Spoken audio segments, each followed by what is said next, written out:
YouTube Tamil மக்களுக்கு வணக்கங்க. இன்றைக்கி சாத்தான்குளம் ஜெயராஜ் ஃபெனிக்ஸ் அவங்களோட தீர்ப்பு விவரம் தான் நம்ம பார்க்க போகிறோம். நம்ம ஒரு வீடியோவில் பார்த்துருப்பேன். ஏன்னா மரண தண்டனை கொடுப்பதை விட ஆயுள் தண்டனை கண்டிப்பாக கொடுக்கணும். ஏன்னா அவர்கள் அடுத்த உயிர்களை துச்சமாக மதித்து அவர்கள் சித்திரவதைப்படுத்தி அவர்கள் சாகடிச்சாங்கன்னா அவங்க அதே போல் ஆயுள் முழுவதும் அவர்கள் குடும்பம் இருந்தும் குடும்பத்தோடு இல்லாமல் மக்களுக்காண்டி அவங்க மக்களுக்காண்டினா நம்ம கல் உடைச்சோ அந்த உள்ள வேலை செஞ்சோ வெளியில் வரக்கூடாது. ஆயுள் சுத்தமாக அவங்களுக்கு பெயிலே கொடுக்கக்கூடாது, வெளியிலும் வரக்கூடாது. அப்படி ஒரு ஸ்ட்ராங்கான சட்டமாக வரும். இப்போ மரண தண்டனை எல்லாருக்கும் கொடுக்குறதால பட்டுன்னு அதுவும் மரண தண்டனை நிறைவேறதுக்குள்ளே பல கட்டங்கள் தாண்டி போகணும் போல் இருக்குது. இதுவே நமக்கு சட்டம் தெரியாது, இருந்தாலும் ஒரு விஷயம் சொல்கிறேன். இப்போ இந்த கோர்ட்டில் மதுரை கோர்ட்டில் நமக்கு தீர்ப்பு கொடுத்தாலும் அடுத்தது அவங்களுக்கு பணம் எப்படி போலீஸ்காரங்களால பணம் வச்சுருக்காமல் இருக்க மாட்டாங்க. லஞ்சம் எல்லாத்தையும் பண்ணி வச்சுருப்பாங்க பணம். இந்த அடுத்தது பார்த்திங்கன்னா அந்த பணத்தை வச்சு அடுத்தது ஹைகோர்ட்டுக்கு போவாங்க. ஹைகோர்ட்டில் போயிட்டு அங்கே ஏதாவது திரும்பி மரண தண்டனை கொடுத்தாங்கன்னா அடுத்தது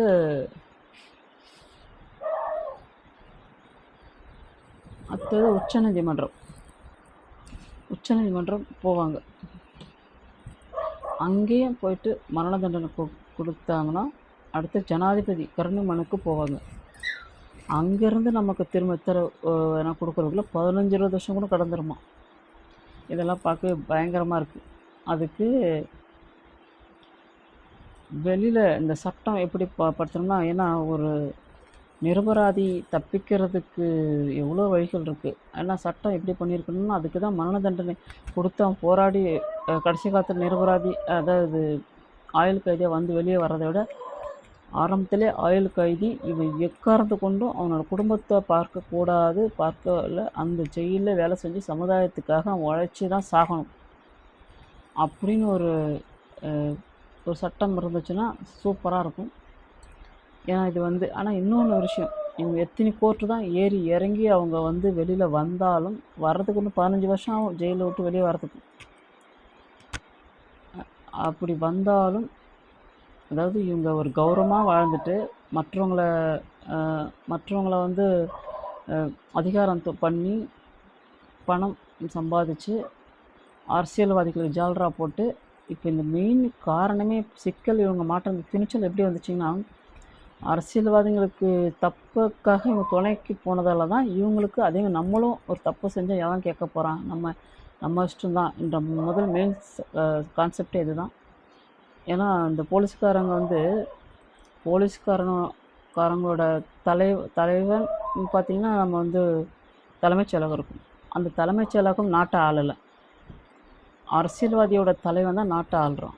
அப்போ எது பெருசு? அரசியல்வாதியோட தலைவன் பெருசுன்றதால அரசியல்வாதி அவன் ஒவ்வொரு ஊர்லேயும் அவனுங்க பண்ணுற அக்குறமும் அதான் மூடி மறைக்கப்படுது. அவனை சார்ந்த உறவினர்களும் எந்த தப்பு பண்ணாலும் மறைக்கப்படுகிறது. அதனால தான் அந்த ஆட்சி சரியில்லாமல் போகிறது காரணமே. ஒரு தப்பை மூடி மறைக்கிறதாலையும் அவனோட ஜென்ரேஷனை பாதுகாக்கிறதால தான் அதிகமாக பார்த்திங்கன்னா இவன் கட்சிக்காரன் எந்த தப்பு பண்ணாலும் அவனுக்கு ஆய கட்டினோம் சரி கட்டினோன்றதால தான் தப்புகள் அதிகமாக நடந்துக்கிட்டு கொண்டே இருக்கிற நாட்டில். இதேமாதிரி போலீஸ்காரங்க நம்ம அரசியல்வாதிக்கு தப்பு பண்ணால அவனுக்கு நம்ம துணை போனோம்ல, அதே மாதிரி நம்ம பண்ணுவோம். நமக்கு யாரும் சப்போர்ட் வரமாட்டாங்க, இல்லை நம்ம ஜெயிச்சிடலாம், நம்ம எது சொன்னாலும் அரசியல்வாதி கேட்பாங்க, அரசியல்வாதி நம்ம ஜெயிச்சிடலாம் அப்படின்ற ஒரு தென்னாவற்றல் திமிரு தான் இந்த அளவுக்கு தூண்டுதல், ஒரு வன்மத்தை பண்ணுற அளவுக்கு. இதில் என்னன்னா அது ஜெயராஜ் ஃபெனிக்ஸ் பார்த்திங்கன்னா வீர மரணம் கூட சொல்லலாம். ஏன்னா அவங்க நினச்சிருந்தா கையில் காலில் விழுந்தாவது எனக்கு எப்படியாவது என்னை விட்டுருங்க ஐயா, அப்படி உங்களுக்கு பணம் ஒன்றா தரேன், எங்கள் சொத்து ஒன்றா தரேன், என்னை விட்டுருங்க ஐயா அப்படி கையில் காலில் விழுந்திருந்தால் ஓரளவுக்கு அவங்க உயிர் தப்பிச்சிருக்கலாம். அவங்களுக்கு மனப்பிரச்சனை நல்ல ஒரு ஆண்மகனுக்கு மானமுள்ள ஒருத்தனுக்கு இப்படி தான் நினைப்பான். எப்படி நம்ம ஒரு தப்பும் அறியாத நம்மளை இவங்க அடிக்கிறானுங்கன்னா இவங்களுக்கு பதிலுக்கு நம்மளால் இயன்ற அளவுக்காச்சும் உங்களுக்கு தண்டனை நம்ம கொடுக்கணும் அப்படின்னு தான் அவங்க நினைப்பாங்க. மானமுள்ள ஆண்களுக்கு அப்படி தான். அப்போ வீரமுள்ள ஆண்களும் இருந்தாலும் அப்படி தான். ஒரு அடி வாங்குறது சாதாரண விஷயங்க. ஒரு வீரனாக இருக்க மட்டும்தான் அந்த மாதிரி அடிகள்லாம் வாங்க முடியும். கோழையாக இருக்கனால அடி வாங்க முடியாது. அவன் கதறி கிதறி காலை பிடிச்சி கையை பிடிச்சி எப்படியாவது வெளியில் வர்றதை பார்ப்பான். தன்மானத்தை விட்ட எவனும், அதாவது அப்பா முன்னாடியே அம்மனமாக அவுத்து போட்டு அடித்து, பிள்ளை முன்னாடி அம்மனமாக அவுத்து போட்டு அடித்து என்னென்ன சித்திரத்தை பண்ணியிருக்காங்களோ நீங்களே சொல்லுங்கள். ஒரு மகனை அடிக்கும்போது தந்தை எதனா கேட்காம இருந்திருப்பாரா? இல்லை தகப்பனை அடிக்கும்போது ஒரு மகன் எதனாவது கேட்காம இருப்பாரா? சொல்லுங்கள். இதில் ஏதாவது என் மகனை விட்டுருங்கன்னு அவர் ஏதாவது வார்த்தையால் சொல்லியிருக்கலாம், இல்லை மகனும் சொல்லியிருக்கலாம். இது இயற்கை நியதி. எனக்கு என்னென்னா, இந்த போலீஸ்காரங்களுக்கு அந்த துணிச்சல், ஒரு உயிரை துச்சமாக சித்திரவதை பண்ணி கொல்கிற அளவுக்கு தைரியம் எங்கேருந்து வந்தது? நமக்கு அரசியலில் நமக்கு நம்ம அரசியல்வாதிகள் நம்ம எவ்வளோ தப்புக்கு துணை போயிருப்போம். அதே இந்த தப்புக்கு அரசியல்வாதிங்க சப்போர்ட்டோடு நம்ம தப்பிச்சுக்கலாம் என்ற எண்ணம் தான். ஏன்னா அரசியல் சம்மந்தப்படாமல் தப்பிக்கவே முடியாது. இப்போ இந்த கேஸு கூட பாருங்கள், சம்மந்தப்பட்டவங்களை எப்படியாவது அரசியல் நல்லா உள்ளே போந்ததுன்னா சம்மந்தப்பட்டவங்களை ஆயக்கட்டி எப்படியாவது பணத்தை கொடுத்து எப்படியாவது அது கொரோனா காலத்தில் எப்படி வேணாலும் பாயிண்ட்டை மாற்றலாம். ஏன்னா கொடநாடு கொலைகள், தூத்துக்குடி ஸ்டெர்லைட்டு ஆலை துப்பாக்கிச்சூடு, மக்களை துப்பாக்கி கொண்டு சுடுற அளவுக்கு நாடு அவ்வளோ முன்னேற்றம். இப்படி ஒரு மக்கள் ஒரு இடத்த அவங்க தடை பண்ணுறாங்கன்னா அவங்களுக்கு எதனா நோய் வந்துருப்போது தடை பண்ணுறாங்க. அதை பேசி தான் தீர்க்கணும். அதுக்காக துப்பாக்கியால் எனக்கு குறிப்பிட்ட அளவு தெரியல மக்களை கொன்று போச்சாங்க. அது ஏடிஎம்கே ஆட்சி தான் நினைக்கிறேன்.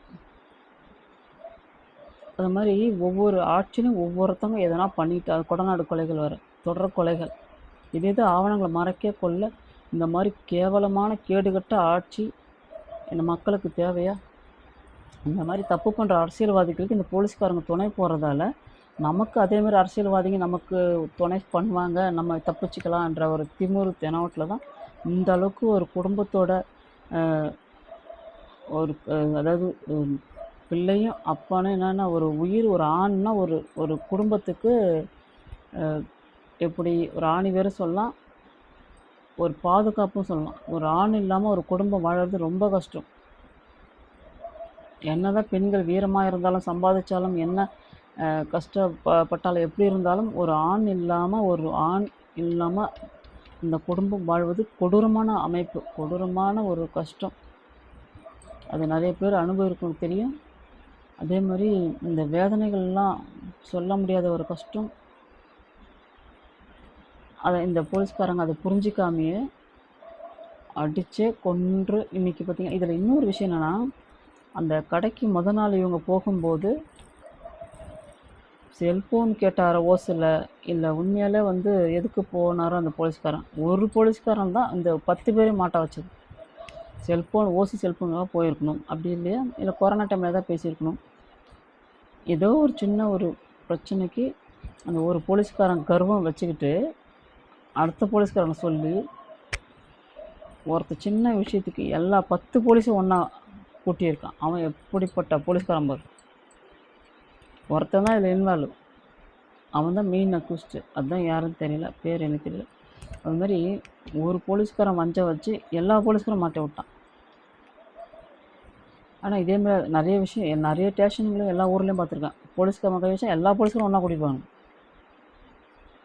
ஏன்னா அடுத்து நம்ம தப்பு பண்ணாக்கா அப்போ தான் நம்ம தப்பிக்க முடியும் அப்படின்றக்காக இவங்க ஒன்றா கூட்டிக்கிறது ஒரு கேம். ஆனால் இதில் இன்னொரு விஷயம் என்னென்னா, உண்மையாக நல்ல ஒரு போலீஸு ஒரு சட்டம் போட்டிருக்கணும். ஸ்டேஷனில் ஒரு அப்பாவியை அடிக்கிறதா இருந்தாலும் சரி, அப்பாவிகளை கொள்றதா இருந்தாலும் சரி, நீதி இல்லாமல் ஒரு ஸ்டேஷனில் ஒரு மக்களை அடிக்கிறது உதைக்கிறது இருந்துச்சுன்னா அங்கே இருக்கிற ஒரு போலீஸுங்க அதிகாரிகளுக்கு கட்டுப்படக்கூடாது. உடனே பெரிய மேலிடத்துக்கு இன்ஃபர்மேஷன் பண்ணணும். இந்த மாதிரி இது நிரபராதி, இவனை தண்டிக்கிறாங்க அப்படி சொல்லிட்டு ஒரு பெட்டிஷன் போடணும், இல்லை அவங்களுக்கு தகவல் தெரிவிக்கணும். அந்த அளவுக்கு ஒரு சட்டம் கொண்டு வரணும். அந்த மாதிரி திருத்தம் பண்ணணும். போலீஸ் ஸ்டேஷனில் திருத்தம் பண்ணணும்.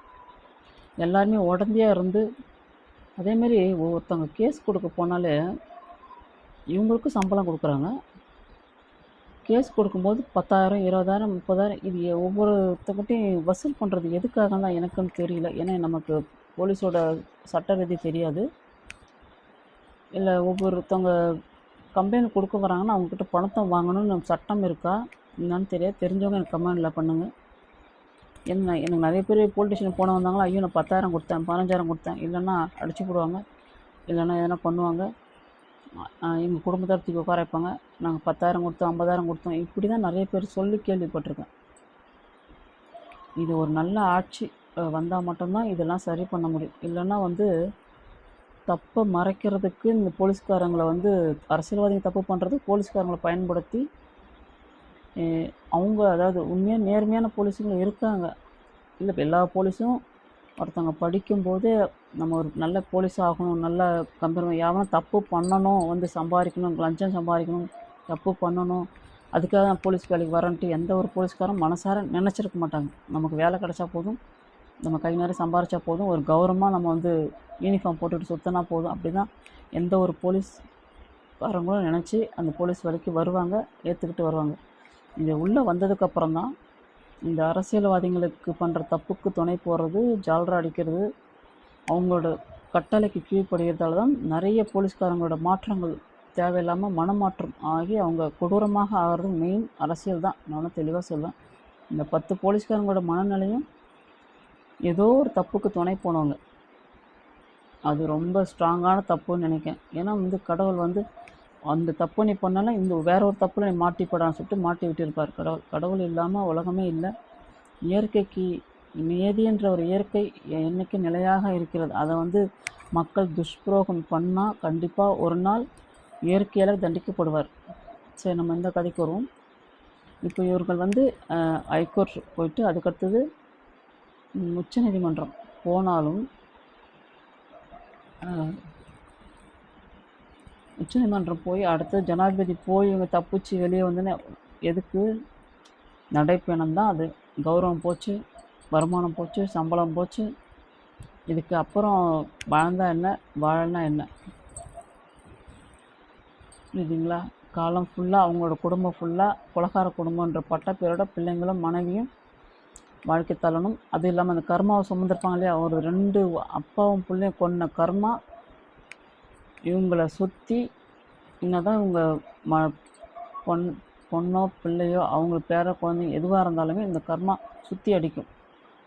இதே தண்டனை அவங்களுக்கு இதேமாரி போலீஸ்காரங்களால் வராட்டாலும் வேற ஒரு ரூபமாக இந்த தண்டனை அதாவது இவங்க கோர்ட் மூலிமா அனுபவிக்கிறது இல்லாமல் அவங்கள பிள்ளைகளும் கண்டிப்பாக அனுபவிக்குவார். இதுதான் இயற்கை நீதி. இப்போ சாதாரண ஒருத்தன் ரோட்டில் போகிறான், ஆக்சிடெண்ட் ஆகிடுறான், ஒருத்தன் திருடுறான், ஒருத்தன் கொலை பண்ணுறான், இதெல்லாம் சும்மா இல்லைங்க. முன்வினை கர்மா அவனை பின்தொடரும். கர்மா பின்தொடரும். ஒருத்தன் எவன் நினைக்கிறானோ அவன் சுத்தமாக யோகியமாக கரெக்டாக வாழ்வான்.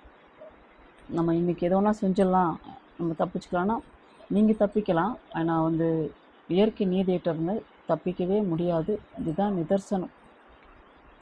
அதே மாதிரி ஒவ்வொரு நாட்டில் ஒவ்வொருத்தங்களும் பார்த்திங்கன்னா எதுக்காக தவறுகள் செய்கிறோம், நீங்கள் சம்பாரித்து நிம்மதியாக படுக்கணும், நிம்மதியாக தூங்கணும் அப்படின்றது மட்டும்தான் நம்ம நினைக்கணும். அவசியம் அடுத்தவங்களுக்கு தொல்லை கொடுக்கறது, அடுத்தவங்களுக்கு வாழ்க்கையை அழிக்கிறது, அடுத்த உயிரை பறிக்கிறது. இப்போ அதிகமாக அடுத்தவங்க உயிரை பறிக்கிறது அதிகம். அதுக்கு முன்னாடி ஏதோ ஆக்சிடென்ட் ஆகி இறப்பாங்க, ஏதோ அவங்களுக்கு முடியலன்னா சூசைட் பண்ணி இறப்பாங்க. இப்படி தான் நம்ம பார்த்துருக்கோம். இப்போ எதை எடுத்தாலும் கத்தி எடுத்து வெட்டு, துண்டு துண்டாக வெட்டு, இது அதிகமாக வன்முறை அதிகமாக ஆகிட்டே இருக்குது. இதுக்கெல்லாம் பொச்சிருப்பு போகாமல் மக்கள் அப்புறம் ஜெயிலுக்கு போய் அங்கே போய் கஷ்டப்படுறது, இது தேவையில்லாத, நாட்டுக்கு தேவையில்லாத ஒன்று. அதால் இந்த காணொளி பார்க்குற ஒவ்வொரு மக்களும் சரி, நீங்கள் உண்டு உங்கள் வேலையை உண்டு போங்க. போகாமல் பொச்சிருப்பு வேணாம். யாராவது தெரியாமல் உங்களை இடிச்சிட்டாலோ தெரியாமல் எதனா பண்ணாலும் ரொம்ப வன்மம் இல்லாமல் நீங்கள் போனீங்கன்னா உங்கள் லைஃப்பும் நல்லாயிருக்கும். வன்மத்துக்கு நீங்கள் ஆளாகுனீங்கன்னா உங்களோட லைஃப்பும் கெட்டு போகும், அது எதிரி லைஃப்பும் கெட்டு போகும். அதனால் பக்கம் அக்கம் இருந்தாலும் பார்த்து பழகுங்க, மற்றவர்களும் பார்த்து பழகுங்க, சமுதாயத்தில் அதுவும் ஒழுங்காக பார்த்து பழகுங்க. ஏன்னா போலீஸ் ஸ்டேஷன் நம்ம காலை வச்சாலே நம்ம லைஃப்பு போச்சுன்னு அர்த்தம். அதில் நீதி நேர்மையாக மக்கள் வாழ்ந்தார்கள் என்றால் கண்டிப்பாக அவர்கள் வாழ்க்கை சீராக சிறப்பாகவும் இருக்கும். இதுக்கு மாற்றமே இல்லை. இப்போ இந்த 9 போலீஸ்காரங்க பார்த்திங்கன்னா, அந்த ஒருத்தர் கூட அது நமக்கு உள்ள அவர் எப்படி இறந்தாருன்னு தெரியும். 10 போலீஸில் ஒரு போலீஸ் அப்பயே கொரோனாவில் அட்டாக் இறந்துட்டாருன்னு சொல்கிறாங்க. அது ஒரு மெயின் அக்யூஸ்டுன்னு நினைக்கிறேன். ஒன்று சூசைட் பண்ணியிருக்கணும், அப்படின்னா உண்மையில் கொரோனாவில் கூட இறந்துருக்கலாம். அது கடவுளுக்கு தான் வெளிச்சம். இல்லை அசிங்கம் தாங்காமல் கூட உயிரை விட்டுருக்கலாம். மானமுள்ள அப்படி தான் பண்ணுவான்.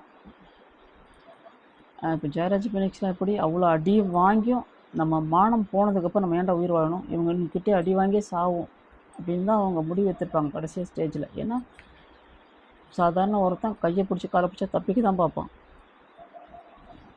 இந்த மாதிரி வல்கரான ஒருத்தவங்களை வெளி உலகத்துக்கு காமிக்கணுன்றதுக்காக அவங்க உயிரை அவங்க தியாகம் பண்ண பெரிய ஒரு மாவீரனாக இருக்காங்க 2 பேரும். அப்பாவும் பிள்ளையும் பார்த்தீங்கன்னா மாவீரன் தான் நம்ம சொல்லலாம். அடி கொடுக்குறவன் மாவீரன் கிடையாது, அடி வாங்கி அவன் இறக்குறான் பாருங்கள், அவன் தான் வீரன். ஜெயராஜ் பெனிக்ஸ் என்ற அந்த ஆன்மாக்கள் இப்போ நினச்சாலும் கண்ணு கலங்குது. அந்த ஆன்மாக்கள் சாந்தி அடையட்டும். ஒரு இரவு எவ்வளோ சித்திரங்களை அனுபவித்து மனைவி பெண்களை விட்டுட்டு அவங்க இறந்தது சாதாரண விஷயமே இல்லை. ஏன்னா அந்த நம்ம சேனலில் வந்து ஜெயராஜ் பெனிக்ஸ் இந்த வீடியோஸ் வந்தாலும் நான் அது தொடர்ச்சியாக பார்ப்பேன். பார்க்கும்போது பார்த்தீங்கன்னா எனக்கு ரொம்ப வாழ்க்கையில் முதல்ல கண்ணு கலங்குன்னு பார்த்தீங்கன்னா இந்த ஒரு வீடியோ தான், ஜெயராஜ் பெனிக்ஸ் வீடியோ தான்.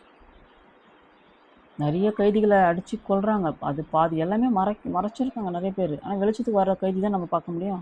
இப்போ சமீபத்தில் அது என்னாரு, அஜித் மரணம், சின்ன பையன். அந்த 5 போலீஸ்காரனுங்க அவனுங்க என்ன எங்கே இருக்கானுங்க தெரியல, ஜாமீனில் இருக்கானுங்களோ இல்லை உள்ளே இருக்காங்களோ தெரியல. நியூஸு எல்லாமே போடும்போது டக்குன்னு போடுறாங்க, எல்லா சேனலும் போடுறாங்க. அதுக்கப்புறம் அதை பற்றி 2வது கண்டுக்க தெரியல. திரும்பி ஏன்னா கோர்ட்டுக்கு வரும்போது தான் அதை பற்றி பேசுகிறாங்க. இப்போ 5 போலீஸ் அவனுங்க அந்த கொடூரனுங்க அடித்தே கொண்டு இருக்கானுங்க பாரு, அந்த புறம்போக்குங்க. அவங்க யார் அதிகாரம் கொடுக்குறது ஒன்றுமே தெரியல. எந்த ஆட்சி எந்த அரசியல் இந்த மாதிரி பண்ணுது ஒன்றுமே தெரியல. எனக்கு தெரிஞ்சு முழுக்க போலீஸை சுதந்திரமாக விடணும். போலீஸு அரசியல் கண்ட்ரோலுக்கு வராமல் இருந்தால் மட்டும்தான் கண்டிப்பாக நாடு உருப்படும். போலீஸு தன் கடமையே செய்யணும். போலீஸ் என்பது நம்ம மக்கள் காவலாளிகள், மன்னன் கிடையாது. அப்போ தனிச்சையாக போலீஸ் இயங்கணும், காவல் இயங்கணும். அப்படின்னா அரசியல் சம்மந்தம் வரக்கூடாது. அரசியல்வாதி ஒருத்தன் கூட தலையிட வரக்கூடாது. அவன் எப்போ தப்பு பண்ணாலும் தண்டனைக்கு உள்ளாகணும், தண்டனை கொடுக்கணும். எந்த ஒரு அரசியல்வாதிக்கும் ஜால்ரா போடுறதோ இல்லை அரசியல்வாதிக்கு உறுதுணையாக போகிறதோ கண்டிப்பாக வச்சுக்கூடாது. அரசியல் சம்மந்தப்பட்ட இல்லாமல் இது ஒரு தனி டிபார்ட்மெண்ட்டாக தனியாக அமைச்சாங்கன்னா கண்டிப்பாக போலீஸுகள் நல்ல, ஏன்னா படிக்கும்போது நான் திரும்பி சொல்கிறேன், படிக்கும்போது அவங்க வேலைக்கு சேரும்போதும் கெட்ட எண்ணத்தோடு அவர்கள் வரமாட்டார்கள். வந்ததுக்கப்புறம் தான் வல்கரான எண்ணம் வளர்க்குறாங்க. அதனால் வந்து எந்த போலீஸும் நமக்கு தப்பானவர்கள் கிடையாது. அது ஆள்கின்ற அரசை பொறுத்து தான். அப்போ போலீஸின் துறை தனித்துறையாக இருக்கணும், சுதந்திரமாக செயல்படணும், அரசியல்வாதிக்கு கீழே இருக்கக்கூடாது. இந்த மாதிரி தவறுகள் நடக்காமல் இருக்கணும் என்றால் அந்த துணிச்சல் ஒருத்தனை கொள்கிறான். ஆனால் வெளியில் நம்ம வந்துடும்ன்ற திமிரு தானே, அது யார் கொடுக்குறது? அரசியல்வாதிங்க நம்மளை தப்பாக வைப்பாங்கன்ற எண்ணம் தான். அது இன்னும் யானை கொளுத்தா தலையில் மண் வாரி போட்டுக்குமா, அந்த மாதிரி இப்போ இவனுங்க வந்து மாட்டிக்கிட்டானுங்க. இறைவன் கண்டிப்பாக ஜெயராஜ் பெனிக்ஸ்க்கு என்னது உயிர் போனதுக்கப்புறம் இன்னும் அவர்களை வந்து துணையாக இருக்கிறார் இறைவன் என்பதுதான் அர்த்தம். இப்போ இவங்க எத்தனை கோர்ட்டு, ஹைகோர்ட்டு, சுப்ரீம் கோர்ட்டு, ஜனாதிபதி, கடைசியாக ஜனாதிபதி, இந்த 2 கோர்ட்டும் நமக்கு தூக்கு தண்டனை கொடுத்தாலும் ஜனாதிபதி கருணமனைக்கு போகிறதுக்குள்ள 15-20 வருஷம். ஆனால் அது வரலுமாச்சும் அவங்க ஜெயிலில் இருந்தாலே ஓரளவுக்கு கண்டிப்பாக தண்டனை அனுபவிச்சிடும். ஏன்னா குடும்பத்தை விட்டு அவங்க ஜெயிலில் இருக்கும்போதே அவங்களோட மைண்டு எல்லாமே ஏன்டா தப்பு பண்ணோம், உலகம் பூரா அசிங்கப்பட்டுமே, அவமானப்பட்டுமே, அந்த எண்ணமே வாட்டி மரண கைதி. அது பயங்கரமான, அதாவது மரணம் தண்டனை நிறைவேறது முன்னையே மரண கைதியாக வாழ்றது சாதாரண விஷயம் இல்லை. ஐயோ நான் சாக போகிறோம். இதுவே பெரிய தண்டனை. அவர்கள் வெளியில் வந்தாலும் நடைப்பிணம் சொல்லுவாங்கள்ல, நடைப்பிணம் தான். அவருக்கு எதுக்கும் யூஸே கிடையாது. இதற்கு மேலே கடவுள் விட்ட வழி. அவர்கள் நடைப்பயணமாக தான் வெளியே அது தப்பிக்கணும். வெளியில் சட்டத்தை கையில் எடுத்து, அதாவது அவருக்கு யாராவது இப்போ கூட இந்த 10 பேரில் யாருக்காவது ஒருத்தன் அரசியல் சம்மந்தமோ இல்லை பணம் பலமோ இருந்துச்சுன்னா கண்டிப்பாக வெளியில் ஜாமீனால் வெளியே வர வாய்ப்பு உண்டு. அடுத்த கோர்ட்டில் போய் தப்பிக்கிறதுக்கும் வாய்ப்பு உண்டு. அந்த காலம்தான் பதில் சொல்லும். அப்போ நல்ல ஆட்சி நம்ம தமிழ்நாட்டில் கண்டிப்பாக இருந்துச்சுன்னா இந்த மாதிரி குற்றவாளிகள் தப்பிக்க வாய்ப்பே கிடையாது. எங்கே போய் முட்டினாலும் வாய்ப்பு கிடையாது. நல்லாட்சி இல்லைன்னா கண்டிப்பாக அவன் சொந்தக்காரனை காப்பாற்றுறதுக்கு ஒவ்வொரு போலீஸ்காரனாச்சும் ஒரு அரசியல்வாதி சொந்தக்காரனாக இருப்பான். இல்லை ஒவ்வொரு போலீஸ்காரனாச்சும் பெரிய அவங்களோட மேலதிகாரிக்கு சொந்தக்காரனாக இருப்பான். அதால் எப்படியாவது தப்பிப்பார்கள். தப்பிச்சு புரோஜனம் இல்லை. நடைப்பயணம் தான். இந்த நடைப்பயணம் பிழைச்சா என்ன, பிழைக்கலாம் என்ன, நடந்தா என்ன, நடக்கலாம் என்ன. ஆனால் ஜெயராஜ் பினிக்ஸ் ஆன்மா அவங்க உயிர் விட்டு அந்த தியாகத்துக்கு இறைவனடி நிம்மதியாக பெருமிச்சு விடும். ஏன்னா உலகுக்கு ஒரு கெட்டவர்கள் அவர்கள் காமிச்சு விட்டாங்க. அவங்கள வாங்கினோட அடி கிடையாது, மரண அடி இப்படி ஒரு கொடூரங்கள் இருக்கானுங்கன்னு சொல்லிட்டு வெளியே உலகத்துக்கு காமிச்சு கொடுத்துருக்காங்க. அப்படி ஒரு கடவுளாக தான் நம்ம பார்க்கணும். தியாகிகளான நம்ம ஜெயராஜ் பினிக்ஸ் ஆன்மா சாந்தி அடைய முழுவதுமாக பிரார்த்தனை செய்கிறோம். நன்றி. இந்த வீடியோ பிடிச்சிருக்குங்க. நான் ஸ்லோவாக பேசணுன்னா அது ஏன்னா மனசை பாதித்த ஒரு விஷயம் பார்த்திங்கன்னா அந்த ஜெயராஜ் பினிக்ஸ் விஷயம். அதனால தான் இந்த பொது உடைமைக்கு நான் பேச வந்ததுக்கே காரணம். நன்றி, வணக்கம்.